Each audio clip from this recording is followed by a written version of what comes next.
Alright, so this is going to be all about how macroeconomics affects me, you, and how we should be courteous to other people as we make decisions in our everyday lives. So, first example of how macroeconomics affects me. One example is that I was looking for a job in UT Tyler.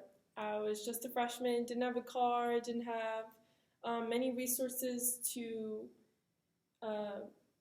go to a job off campus, so I was looking for a job on campus.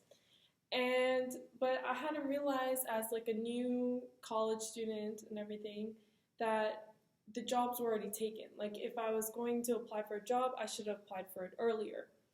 So, alright, so obviously the demand for jobs is at a high, and so the quantity demanded is higher than the original equilibrium because a whole new group of freshmen have came in, they all need jobs, they all have rent to pay, stuff like that. And obviously if the quantity demanded increases, it doesn't necessarily mean that the supply will automatically increase. The budget for allocated to the wages, minimum wages, would have to increase. So that's why I basically didn't get a job my first fall semester at the UT Tyler campus, is because there was just not enough, and I should have applied earlier because there was an increase in demand when school started and the jobs had already been filled up. So the university. Alright, so another time that macroeconomics has impacted my life is when the gas prices declined. And this is when I first got a car. It was probably starting around July 2014 when gas prices started to decline. And I just, as a consumer, I felt wealthier. I felt like I had more money because I had usually been spending this much amount of money on gas, around like $2.66, and then now it's around $1.50. So as a consumer, I feel wealthier. I feel like I have more money in my pocket. So also considering that I'm a college student, I do spend more money on grocery products. I spend more money on clothes because I can spend less money on gas. And because as a consumer that I had already been spending this amount of money on gas, I feel like since a big chunk of it has been cut out, that I can spend this chunk that I no longer have to pay for gas. Now I can spend it towards clothes, I can spend it towards groceries, and things like that. Or I sometimes decide that, oh, I'm going to spend less money on groceries because I'm still making the same. I just feel that I'm wealthier because I'm spending less on gas. So this is my budget, this circle, and I could also like cut out a portion from groceries and clothing. Alright, so an article that I've read is this one right here, and it's basically Walmart, the CEO interview, and it says wages hikes are killing our profits. So Walmart feels that since they have increased minimum wages to $9, that their profits have decreased.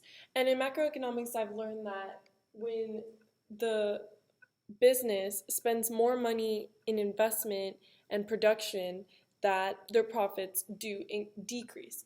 But as a business, they do want to maximize profit. So therefore, as a business, in their self-interest, they would allocate ways to, or they would create ways to gain this profit back. And labor unions are saying that this cry out for less profit is false because there has been numerous reports of Walmart decreasing hours for the minimum wage workers. So that was a controversial topic, but because I took macroeconomics, I could put my own opinion in it. I could put my own facts, my own, I could draw things from that article that I normally wouldn't really think about. I wouldn't really think about, oh, the business has a self-interest into maximizing profit. They would find different ways to maximize profit. So, basic social responsibility. So, social responsibility is an ethical framework. Basically, definitions of ethical framework suggested that an entity, be it an organization or individual, has an obligation to act for the benefit of the society as a large. And what I believe that means is that the benefit of a society or an economy or an ecosystem or anything is it can grow by, the economy can just grow with the help of everyone, with everyone's hands in, basically. So even as like a business, a consumer, anyone, as a government, you want to have other, it is a self-interested economy, but you want to have other people's environments and communities on your mind also. For example, like if you own a factory and you have this much amount of waste, you, even though it's not in your best interest to, like in your profits and such, it's not in your best interest to decrease waste. Like it doesn't affect your profits or anything. It's your social responsibility to minimize those wastes, to minimize the amount of plastic you use, the amount of aluminum, the amount of anything we could recycle.